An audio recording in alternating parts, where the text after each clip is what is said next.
Alors, le panel qui nous réunit aujourd'hui est consacré à l'économie sénégalaise. On va faire le point sur l'économie nationale avec les présentateurs que vous voyez.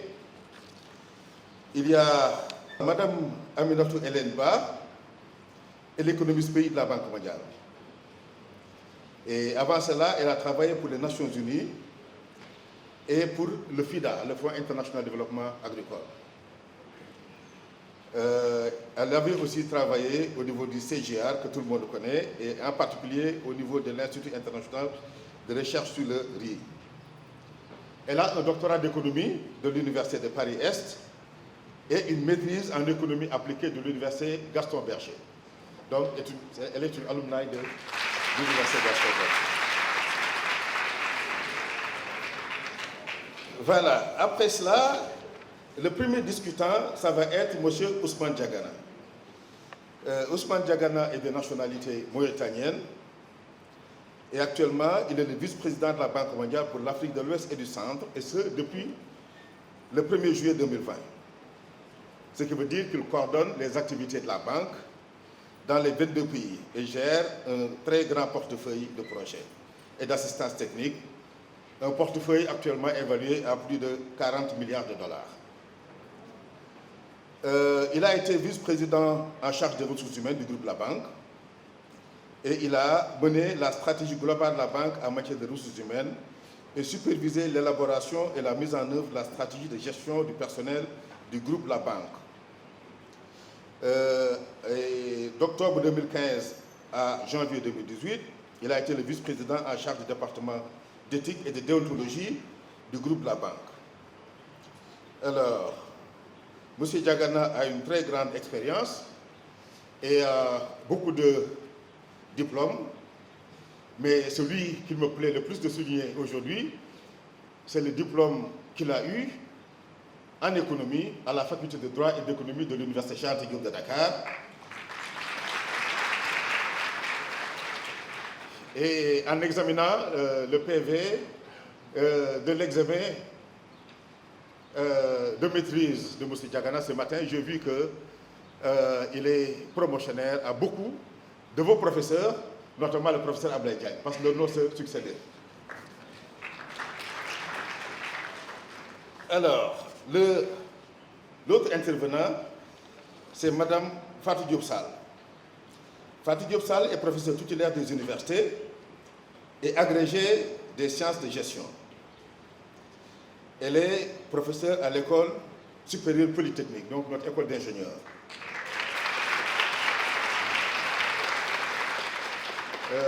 Notre université a la spécificité d'avoir beaucoup de départements de gestion. Donc elle est au département de gestion de l'école supérieure polytechnique. Et elle dirige l'équipe de recherche en comportement du consommateur, culture et stratégie du laboratoire de recherche, entreprise et développement, LEAD de l'ESP. Alors, c'est aussi un spécialiste de l'entrepreneuriat, puisque dans le rapport de la Banque mondiale, il y a un important volet sur l'entrepreneuriat. C'est elle qui se chargera en particulier de discuter ce volet. Last but not least, nous allons avoir aussi une contribution de M. Andrew Dabalan, qui est actuellement le Chief Economist de la Banque mondiale. M. Dabalan est le Chief Economist de la région Afrique, travaillant donc avec M. le vice-président Diagana depuis le 1er juillet 2022. Donc c'est son bureau qui fait les orientations stratégiques en matière de politique économique et de recherche orientée vers les politiques économiques. Alors, il a un doctorat de l'Université de Davis et de l'Université California à Berkeley. Voilà donc le panel très relevé qui va vous entretenir aujourd'hui de la situation de l'économie sénégalaise. Donc, je vais vous présenter le rapport qui porte sur la situation économique du Sénégal. Ce rapport a été disséminé en septembre dernier et je pense qu'il sera disponible en version papier pour ceux qui souhaitent l'amener avec eux chez vous. Donc, le rapport est composé de deux parties. Une première partie qui va porter sur la situation macroéconomique du pays et une deuxième partie qui traite de l'écosystème entrepreneurial du Sénégal. Ma présentation va se focaliser sur la première partie du rapport. Alors, 3 messages clés sont véhiculés dans ce rapport. Le premier message clé est que le rebond de l'économie sénégalaise a été fragilisé par les impacts de la crise ukrainienne. Donc, l'impact qui passe par l'effet prix, l'augmentation des prix, a affecté les moteurs de croissance de l'économie et également les ménages. Le deuxième message clé est que pour assurer une croissance résiliente et durable, cela est soumis à une condition qui est l'amélioration de la productivité qui elle-même passe par l'adoption de nouvelles technologies. C'est la partie 2 du rapport dont je faisais référence tout à l'heure. Et le troisième message clé véhiculé dans ce rapport est que le déficit budgétaire sera détérioré pour une 3e année consécutive et cela va peser sur la dette et réduire la marge de manœuvre du Sénégal pour faire face à des chocs futurs. Donc la croissance a nettement rebondi en 2021 comparé à la situation en 2020. Donc nous sommes passés, comme vous pouvez le voir, de 1,3% de croissance en 2020 à 6,1% de croissance en 2021. Donc le rebond a été extraordinaire pour le Sénégal. Du côté de l'offre, la croissance a été tirée par la production industrielle et les services qui ont augmenté, qui ont connu une croissance, donc des croissances respectives de 10,9% et 5,7% en 2021. Vous le voyez sur le graphe en haut et à droite. Donc l'augmentation de la production des extractifs représentée par le bloc en noir et l'augmentation des services représentée par le bloc en jaune grâce à l'assouplissement des mesures sanitaires.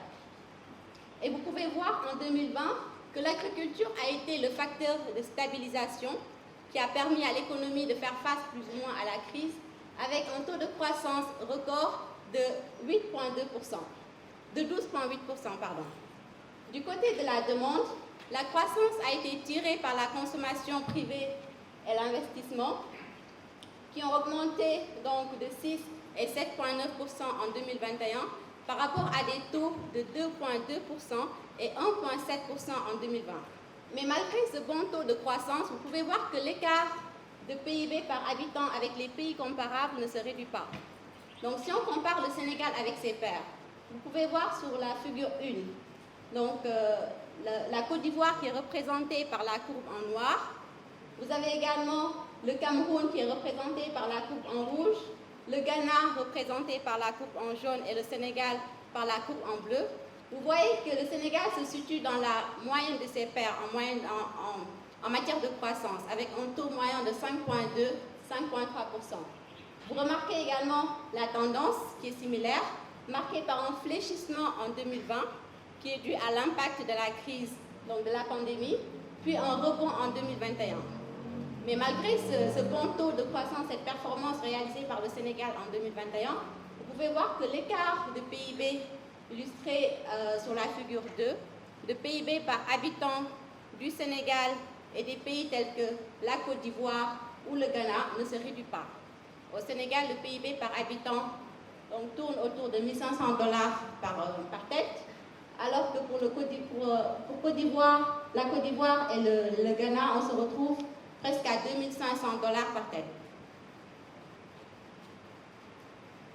En 2022, donc à la fin de cette année, nous estimons que la croissance du Sénégal sera estimée à 4,8%. Alors, c'est un ralentissement par rapport à l'année précédente et ce ralentissement est dû au ralentissement de la demande, de la consommation privée et de l'investissement qui ont été négativement impactés par l'augmentation des prix induite par la crise ukrainienne. Mais à moyen terme, avec les développements récents des secteurs miniers, on s'attend à un boost donc, de la production des extractifs. On aura, avec le développement des gisements de pétrole de Sangomar ou de GTA, une augmentation donc, de la production d'hydrocarbures qui va booster la croissance du Sénégal. Et on prévoit une croissance de 8% en 2023, puis 10,5% en 2024. Alors, en ce qui concerne l'inflation, en 2020 plutôt, le taux d'inflation en moyenne sur l'année était de 2,5%. En en 2021, on est passé à 2,2. Mais vous voyez sur le graphe qu'à partir de fin 2021, les pressions inflationnistes se sont intensifiées, et vous l'avez ressenti sans doute. Vous voyez une nette progression donc, du taux d'inflation au Sénégal. Le dernier chiffre publié par la direction, la DPEE, la direction de prévision des études économiques du Sénégal, fait état d'un taux d'inflation de 14,1% en novembre dernier, principalement tiré par la hausse des prix alimentaires de 21,4%. Donc sur l'année 2022, on pense que le taux d'inflation du Sénégal va s'établir autour de 8,7%. Alors le compte courant au Sénégal est structurellement déficitaire et il continue à se creuser. Le déficit est estimé à 15,3% par rapport à 13,3% de l'année dernière.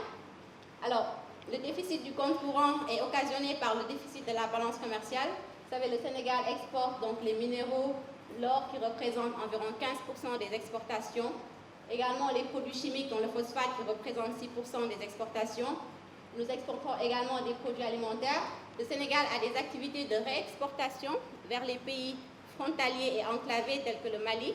Le Mali qui, pour rappel, est le principal partenaire commercial en matière d'exportation du Sénégal. 21% des exportations du Sénégal vont vers le Mali. Et donc, le Sénégal importe, comme vous le savez, les produits alimentaires, les produits pétroliers, les véhicules et autres.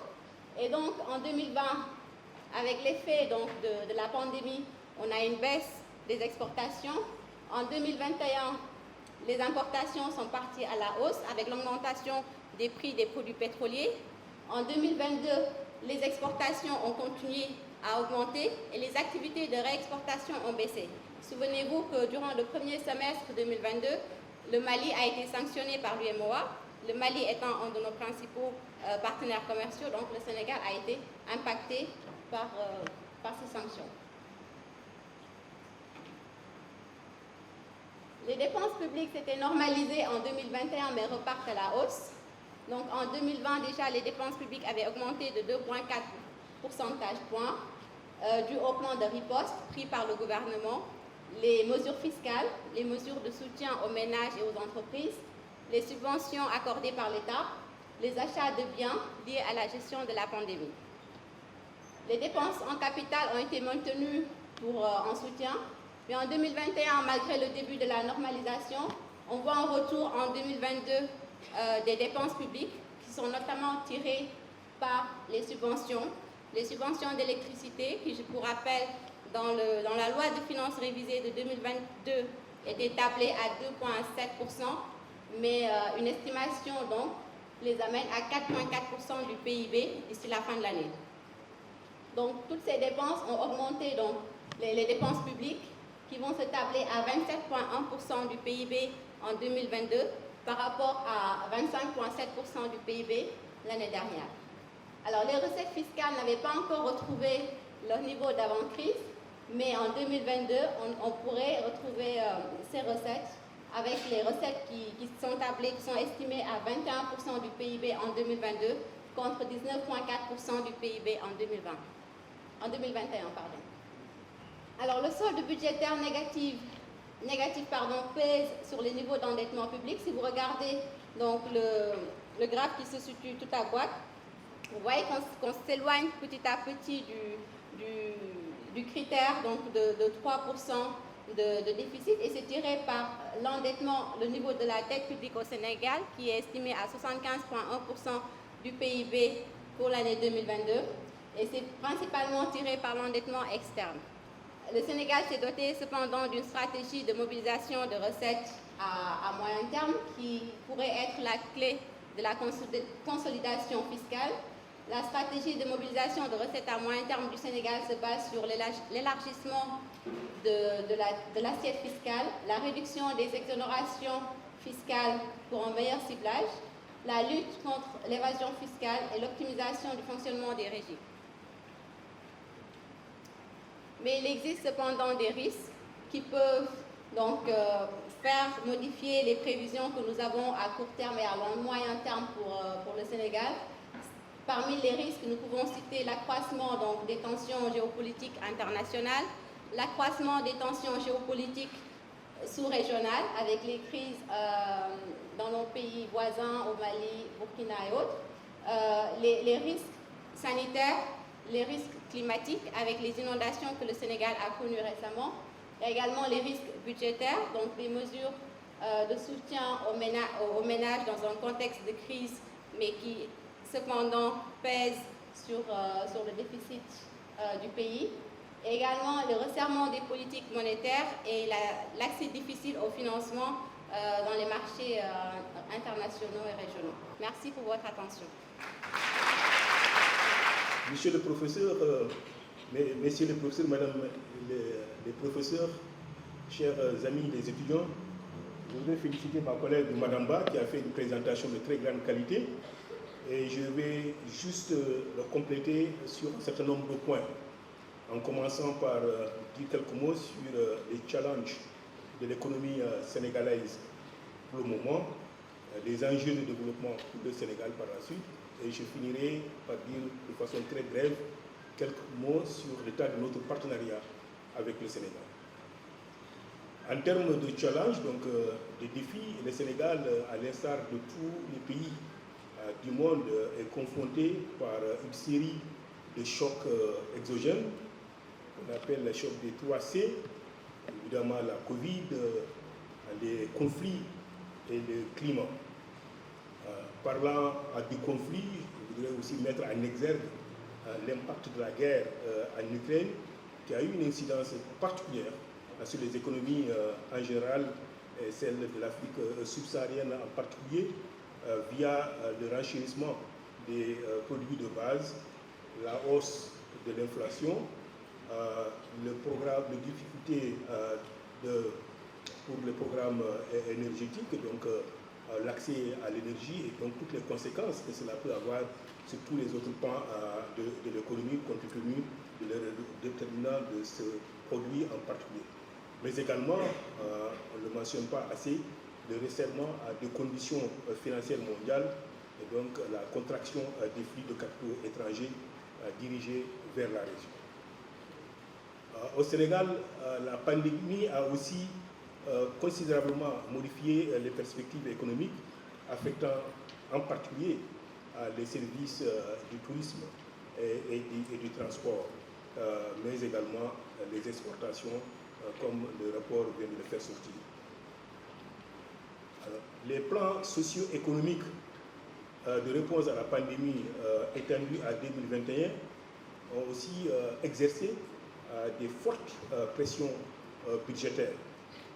En 2021, cependant, on a pu remarquer, et ça indique bien sûr la résilience de l'économie sénégalaise, le rebond en termes de croissance, même si c'était comparé aux années antérieures, très faible pour les raisons que j'ai déjà mentionnées. Évidemment, dans le contexte où nous sommes, l'économie sénégalaise, une fois de plus, comme toutes les économies de l'Afrique de l'Ouest et l'Afrique centrale, reste très fragile. Maintenant, les enjeux de développement pour le Sénégal. Face à la recrudescence des crises et dans un contexte de chocs multiples, sont aussi nouveaux et généralisés, la résilience de l'économie sénégalaise doit être soutenue à travers les politiques volontaristes, à la fois sur le plan des réformes, mais sur le plan des investissements. En plus d'atténuer l'impact socio-économique des crises, il faut donc améliorer la résilience aux risques macro-budgétaires, c'est pour cela que je parlais tantôt de réformes, mais également les risques environnementaux. Le Sénégal fait face à des crises, subit bien sûr les chocs climatiques de manière particulière. Et donc, par rapport à ça, il est aussi important de préserver ou même d'accroître des investissements, surtout ceux qui permettent au pays de s'adapter au changement climatique. En plus de ce type d'investissement, il est important aussi d'accroître de manière significative les investissements pour le capital humain, bien sûr, tout en favorisant les conditions d'une croissance qui soit inclusive, aussi bien sur le plan des différents segments de la population, en termes aussi de genre, mais également sur le plan géographique. Et il est à cet égard réconfortant de noter que l'équité territoriale et l'équité sociale se trouvent au cœur des politiques publiques que le Sénégal cherche à promouvoir et de mettre en œuvre. Donc à cet égard, la réalisation des objectifs ambitieux du plan Sénégal émergent à l'horizon 2035 nécessitera que l'économie sénégalaise surmonte, de mon point de vue, 3 contraintes majeures. La première, c'est de lever les barrières à la concurrence pour davantage de productivité, mais également accroître la production dans les secteurs comme l'agriculture, l'élevage et j'en passe.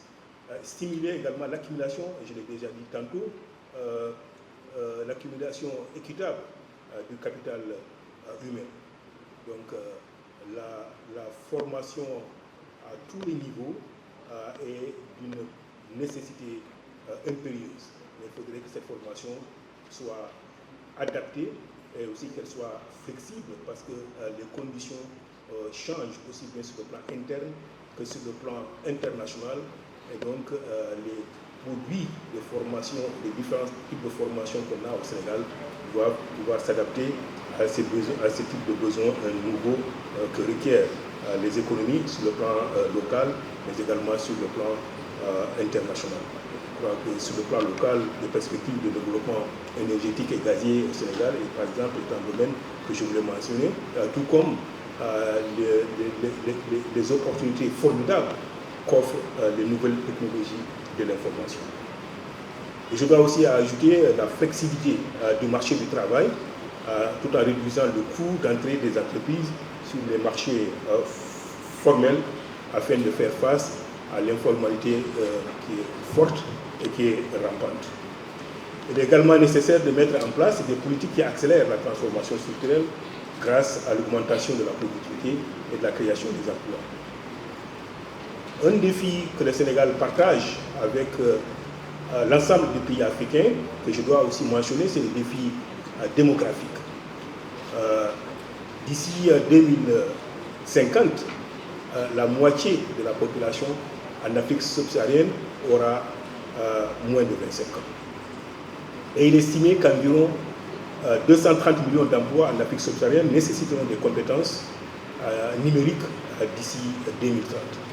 Donc je pense ici, ce défi démographique peut être réellement transformé en dividende démographique, une fois de plus, si les politiques de formation sont bien pensées et s'ils sont mieux ciblés pour que l'Afrique puisse répondre au potentiel de son économie, mais également soutenir vraiment la transformation structurelle de cette économie qui est indispensable pour la réduction de la pauvreté et donc soutenue par une croissance qui soit inclusive, également pour que l'Afrique puisse, dans un contexte mondial vraiment globalisé, créer d'autres opportunités pour ces jeunes au-delà des frontières du continent. Dans le rapport sur la situation économique du Sénégal, il a été également démontré que l'adoption de ces technologies numériques peut favoriser le développement des écosystèmes entrepreneuriaux stratégiques et offrir des opportunités au secteur privé. Il reste, bien entendu, primordial d'investir dans la santé. Je pense qu'il ne peut pas y avoir de productivité soutenue s'il n'y a pas une politique sanitaire et un système de santé fort et résilient. Donc, je pense que quel que soit ce qu'on peut dire, je crois que le renforcement des systèmes éducatifs et des systèmes de santé doivent être au cœur de tout programme de développement et ceci pourra avoir bien entendu des effets entraînants sur l'ensemble de l'économie. Maintenant, pour finir très rapidement, le rôle du groupe de la Banque mondiale dans la lutte contre ces défis, je vais être très Bref, on n'aura pas l'occasion de parler de ce que nous avons comme contenu de nos programmes. Vous savez, le partenariat entre la Banque mondiale et le Sénégal est un partenariat très ancien, de longue durée. Mais c'est un partenariat également qui essaie de s'adapter par rapport aux visions des autorités sénégalaises, des gouvernements sénégalais, mais également de soutenir les aspirations des populations sénégalaises et en particulier des jeunes. Donc si je regarde aujourd'hui le portefeuille du programme que nous avons au niveau du Sénégal, qui est composé de 21 projets, bien sûr le montant est de 2,56 milliards, mais ce n'est pas le montant le plus important. C'est quel que soit ce montant, il ne peut être que complémentaire par rapport aux efforts internes que le Sénégal fait pour financer sa politique de développement, mais c'est surtout sur sa composition. Je pense qu'on met un accent particulier sur les points que je viens de mentionner tout à l'heure.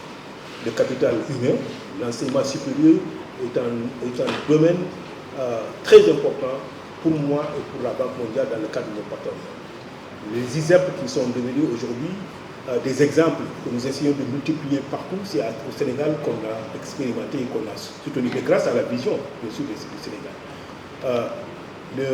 L'enseignement de base a toujours été une priorité, c'est tout à fait normal, mais même l'enseignement supérieur, au moment où nous parlons, je pense que la semaine passée, j'avais une équipe qui était là au Sénégal pour travailler avec le Sénégal pour la préparation d'un nouveau programme de l'enseignement supérieur. Donc, je pense que pendant des années, on a mis un accent sur le développement du capital humain avec comme point d'intérêt spéciaux l'éducation, mais comme je l'ai dit, les secteurs de la santé, les secteurs de la protection sociale à travers le soutien aux programmes de filets sociaux restent aussi une priorité pour nous. Parce que l'idée, c'est d'accompagner la transformation structurelle, mais en même temps, à travers des programmes de protection sociale, apporter des réponses immédiates aux populations les plus vulnérables pour qu'ils puissent, bien sûr, vivre de manière décente, mais également à travers des mécanismes d'accompagnement de ces populations, de donner des moyens d'avoir des activités génératrices de revenus, ce qui leur permet de vivre encore dans des conditions plus décentes. L'autre secteur qui nous paraît extrêmement important, c'est tout l'agenda du développement durable. Donc qu'il s'agisse des programmes de l'agriculture, la sécurité alimentaire, les questions d'accès à l'eau, les questions environnementales. Le troisième volet, c'est la question des infrastructures. C'est une composante extrêmement forte de nos interventions, qu'il s'agisse de programmes qui soutiennent le développement des transports, routiers, ferroviaires, mais bien sûr même la navigabilité, compte tenu vraiment la place que l'eau ou les ressources en eau au Sénégal a dans votre économie. Le digital, j'en ai parlé.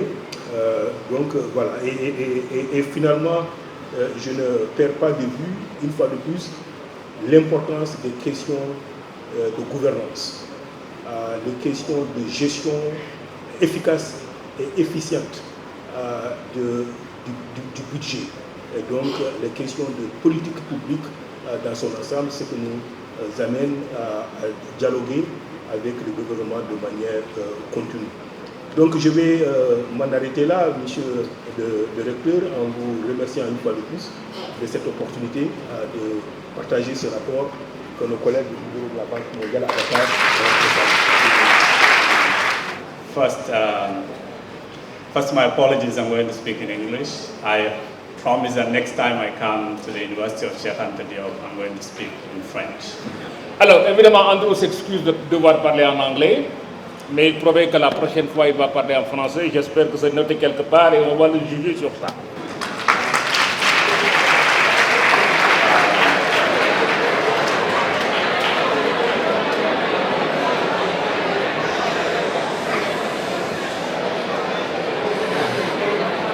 Second, I see that there are graduates here, so congratulations for an incredible achievement. Il a également félicité les personnes en vert qui sont des diplômés certainement et il vous adresse toutes ces félicitations. So I was asked to speak a little bit about entrepreneurship. in Senegal. So I have 2 points to make, and then I'll give the floor to Professor Sarr. First, you heard from my colleague Hélène Ba and also from the Vice President Ousmane that growth is very important for Senegal and for all the African countries. Il voulait parler très brièvement de la situation économique après l'intervention de sa collègue Hélène et du vice-président Ousmane Diagana qui ont démontré l'importance de la croissance économique qu'il y a pour tous les pays. Especially now, when the external environment is very difficult. So we have to invest in things that will allow growth to recover so that you can have jobs. So there are 2 things that drive growth. One is public investment, and the other one is private investment. So the first part of the report was about public investments. So I want to say something a little bit about private investments,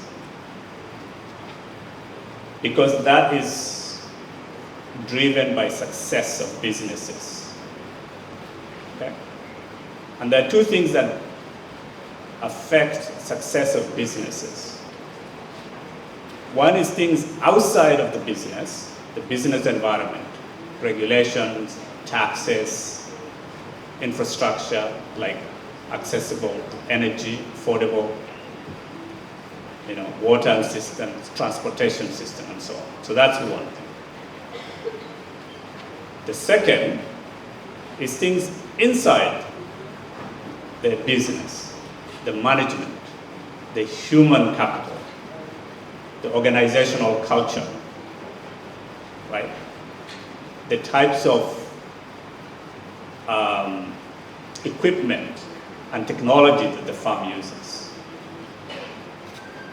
So those 2 things work together to make for a successful businesses that then are the foundations of private investments and success of private-led growth, private sector-led growth. Il estime que pour qu'il y ait croissance, il faut effectivement qu'il y ait investissement public et privé. Et comme Hélène a parlé de l'investissement public, lui, il va très brièvement simplement parler du secteur privé et de dire que la croissance, en fait, c'est 2 moteurs essentiellement, le secteur privé et les investissements publics et les investissements privés. Et pour l'investissement privé, le moteur, c'est l'entreprise. C'est vraiment l'entreprise qui est le moteur, et les facteurs de succès ou d'échec de ces entreprises sont d'ordre externe ou interne. Alors, le facteur externe, il a cité par exemple l'énergie, l'eau, enfin tout ce qui est l'environnement interne de l'entreprise qui permet à une entreprise de se développer, de croître, etc., de créer des emplois, tout cela externe. Mais il y a aussi les facteurs internes, et les facteurs internes, c'est d'abord la gestion interne, la façon dont les gens se comportent. Je ne vais pas faire de commentaires sur comment nous gérons nos entreprises. Voilà. Je me contente de ce qu'il a dit. La gestion interne, l'équipement, la technologie interne, tout cela sont des facteurs qui entraînent le succès ou l'échec de l'entreprise. So the question for us is, in Senegal, what are the constraints inside the firm and outside the firm? So that's part of what we do when we look at entrepreneurship issues and success of firms in every country, and Senegal is not an exception. So with that, I'll stop there and set the stage so that Professor Sarr can talk about the second part of the report. Et enfin, il a dit que ces 2 facteurs, donc, en ce qui concerne le Sénégal, il estime qu'effectivement l'entreprise privée a des obstacles et des défis. Il n'a pas développé tout cela parce qu'il laisse à la personne qui va lui succéder de venir parler de tout cela. Je vous remercie. Moi, je vais parler de la situation économique avec un regard du gestionnaire. Parce que vous savez qu'on ne peut pas parler de la situation économique du Sénégal sans pour autant aborder les effets des crises. Je ne dis pas de la crise, mais des crises. Les crises La Covid est là, la guerre de l'Ukraine est là, les changements climatiques sont là, sont de multiples crises qui affectent l'économie sénégalaise. Et on a dit tout à l'heure que l'un des éléments le plus affectés est le secteur privé. C'est pour cela que mon intervention sera axée sur l'entrepreneuriat.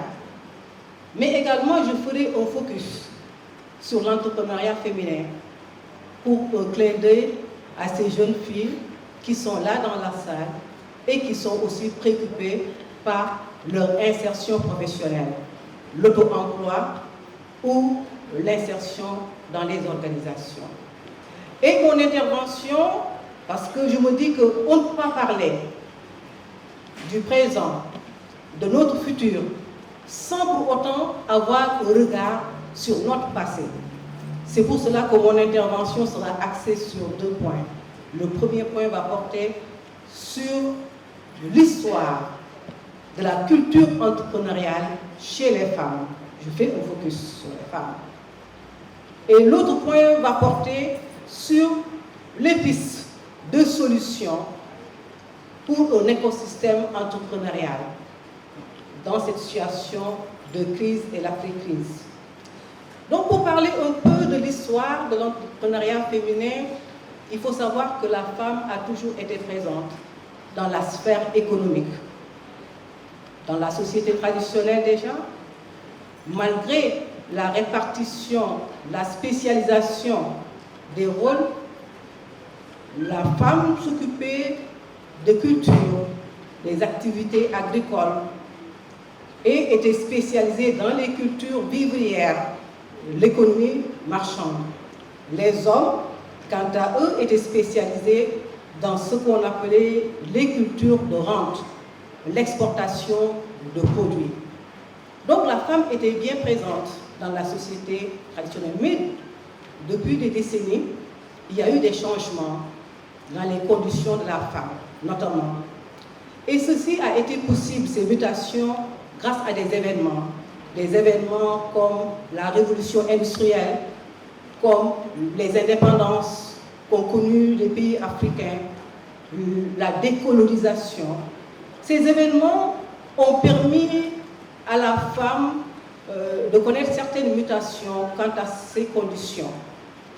Et on a vu que la femme maintenant est présente dans les entreprises, quelle que soit la forme, que ça soit informel, que ça soit formel.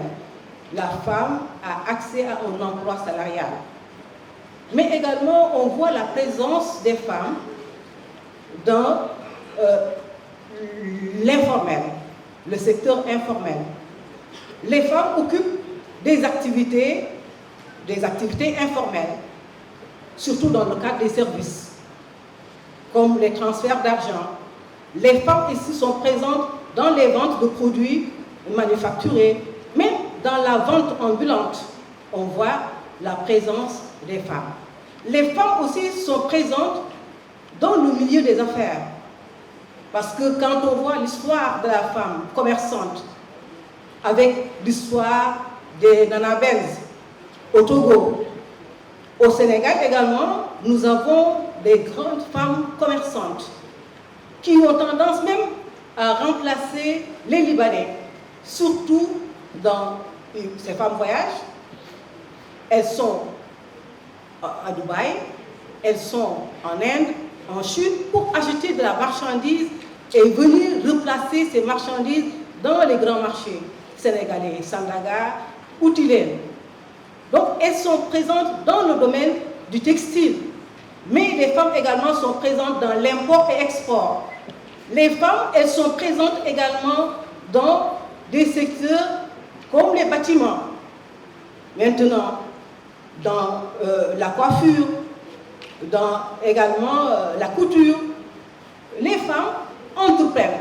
Et au début, les femmes n'avaient pas les moyens, et je vais revenir sur ces obstacles et ces contraintes, n'avaient pas les moyens, mais utilisaient ce qu'on appelait les banques de quartier, les tontines, qu'on appelait les banques de quartier, qui leur permettaient d'avoir un financement, d'avoir accès au financement, parce qu'ils avaient des difficultés d'avoir accès au financement à cause des garanties, parce que ces femmes évoluaient dans l'informel.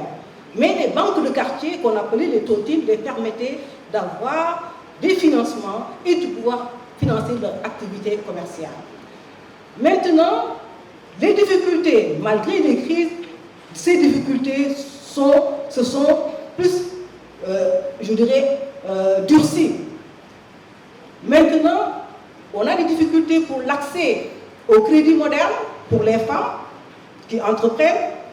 Elles ont aussi des difficultés pour l'accès à des formations en entrepreneuriat, mais aussi ont des difficultés d'avoir accès à des structures d'appui et de conseil. Ces femmes aussi ont des difficultés pour avoir, c'est-à-dire un transfert de technologie. Parce que ces femmes, je ne l'ai pas dit actuellement, occupent des têtes d'unités de transformation. Elles transforment, elles produisent, elles commercialisent.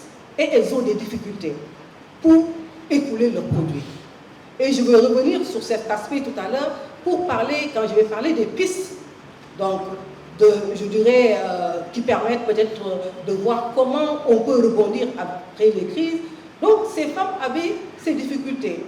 Donc d'avoir un transfert de technologie pour pouvoir augmenter leur capacité de production. Et l'augmentation de cette capacité de production pourrait permettre aux femmes d'être compétitives sur le plan international. Parce qu'on ne peut pas parler de marketing pour une petite structure si cette petite structure n'arrive pas à avoir une capacité de production. Il faut répondre à un marché, il faut répondre à une demande. Et si vous avez une faible capacité de production, vous ne pouvez pas faire du marketing. Le marketing devient impossible, un rêve. Donc ce sont des éléments, en tout cas pour l'entrepreneuriat féminin, qui constituent des contraintes. Maintenant, quelles sont les pistes de solutions? Moi, je crois qu'il y a 3 grandes pistes auxquelles nos gouvernants, auxquelles les pouvoirs publics doivent en tout cas réfléchir pour pouvoir aider l'entrepreneuriat de manière générale et plus particulièrement l'entrepreneuriat féminin. Premier axe, c'est repenser le modèle industriel. Nous avons toujours fonctionné avec un modèle industriel qui a fait ses limites. Il faut repenser ce modèle. Je vais revenir sur cet aspect. Deuxième aspect, c'est développer un modèle commercial. Je vais revenir également sur ce modèle. Et troisième et dernier élément, c'est le modèle de cluster d'entreprise qu'il faut développer. Le premier modèle, qui est le modèle industriel, donc qu'il faut développer, qu'il faut repenser. C'est un modèle simple où vraiment il faut développer des entreprises qu'on appelle des entreprises qu'on met en réseau, des clusters. Parce que ces clusters permettent de développer un pôle de compétences. Qu'est-ce qu'un pôle de compétences? Ce sont des entreprises, quelle que soit leur catégorie, sont ensemble, se mettent ensemble. Que ce soit les grandes entreprises, les toutes petites entreprises, parce que notre tissu économique est constitué de petites entreprises et surtout du secteur informel. Donc, les laboratoires, les établissements de formation, les autorités doivent être ensemble pour développer des pôles de compétences. Et j'ai toujours donné l'exemple de l'Université Cheikh Anta Diop, et plus particulièrement l'École supérieure polytechnique. Je dis que l'École supérieure polytechnique est une entreprise. Qu'est-ce qu'une entreprise? C'est une entité qui a les différentes fonctions industrielles et tertiaires. Nous l'avons au niveau de l'École supérieure polytechnique. Et nous devons être en mesure de développer des projets collaboratifs de recherche et développement innovants. C'est par l'innovation qu'on peut développer. Tout à l'heure, j'ai parlé de commerce parce que ce doit être un modèle, une dynamique de développement. Le commerce, nous l'avons vu avec la Covid-19.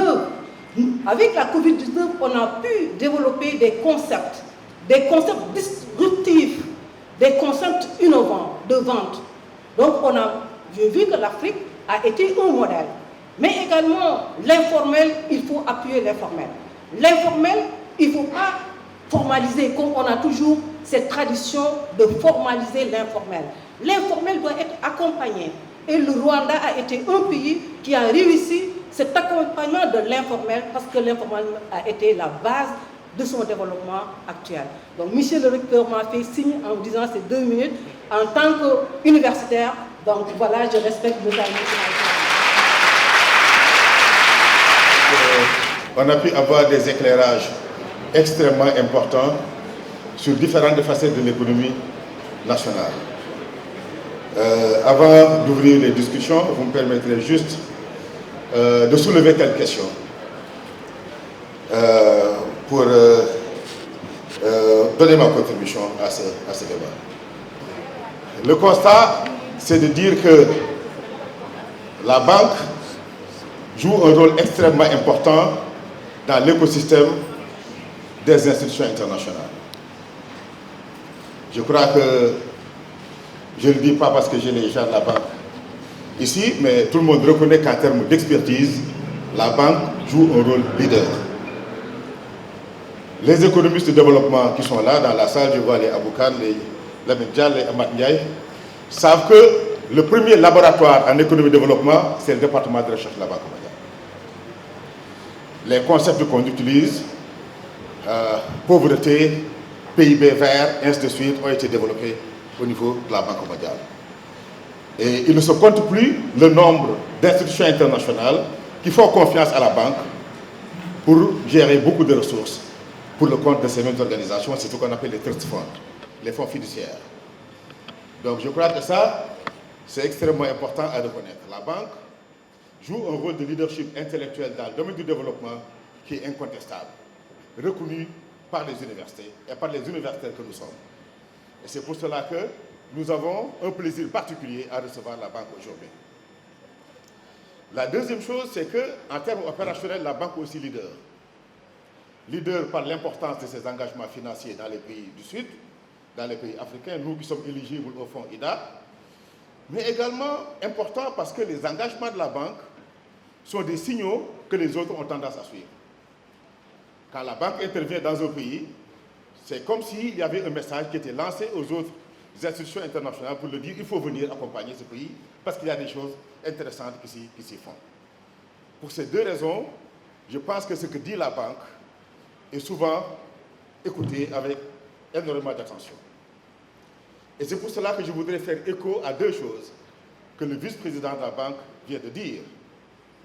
La première chose, c'est le focus qui est fait sur l'investissement. Je crois qu'il a été très clair. Au niveau du continent africain, au niveau du Sénégal en particulier, ils vont appuyer l'investissement. L'investissement physique, pour augmenter le capital physique, mais aussi l'investissement pour augmenter le capital naturel et l'investissement pour augmenter le capital humain. Ça, c'est fondamental. Sans investissement, il n'y a pas de croissance. Sans investissement, il n'y a pas de bien-être. Et là, vous me permettrez de corriger une erreur qui est assez fréquente, que j'entends souvent dans les médias. On a l'habitude de dire que la croissance et les infrastructures ne se mangent pas. Ça, c'est ce qu'on appelle en économie un sophisme. Un sophisme, c'est une déclaration plausible, mais qui est fausse. Les infrastructures se mangent. Si vous regardez le panier de consommation du ménage, mais il n'y a pas que des biens alimentaires. Ça, c'est les étudiants de deuxième année qui comprennent ça. Les ménages vivent de nourriture, mais ils vivent de logement. Ils vivent de transport, ils vivent d'électricité, ils vivent d'eau, ils vivent d'assainissement. Qu'est-ce qui produit ça? C'est les infrastructures. Les infrastructures produisent des services qui entrent dans le panier de consommation. Donc, investir dans les infrastructures, c'est booster la croissance, mais c'est également améliorer le niveau de bien-être. Et je suis très content que la banque l'ait dit de manière, et exprimé de manière aussi nette son soutien sur les infrastructures. Mais le vice-président a dit quelque chose de plus fondamental. Il a dit que dans la construction du capital humain, la banque va désormais appuyer l'université, et j'ai applaudi de mes deux mains. Parce que c'est un changement important de paradigme. Pendant très longtemps, les institutions internationales, y compris la banque, je suis très content que sous son leadership, qu'il y ait cette rupture qui a dû peut-être passer inaperçue, mais pas aux yeux du recteur que je suis. Pendant très longtemps, on comparait le taux de rendement interne privé et le taux de rendement interne social. Par exemple, on se disait, c'est des termes savants, mais ça veut dire des choses très simples. Ça veut dire qui gagne le plus de son éducation. Un médecin conforme, il gagne plus de son éducation que l'État. Donc il fallait que le médecin contribue plus que l'État à sa formation. Donc c'est des genres de généralisation comme ça qu'on utilisait pour dire, écoutez, le taux de rendement privé était plus élevé, donc il fallait que les familles, que les étudiants contribuent plus à leur éducation. Ce n'est pas tout à fait faux. Mais ça néglige un aspect extrêmement important de l'enseignement supérieur. L'enseignement supérieur joue un rôle amplificateur pour la croissance.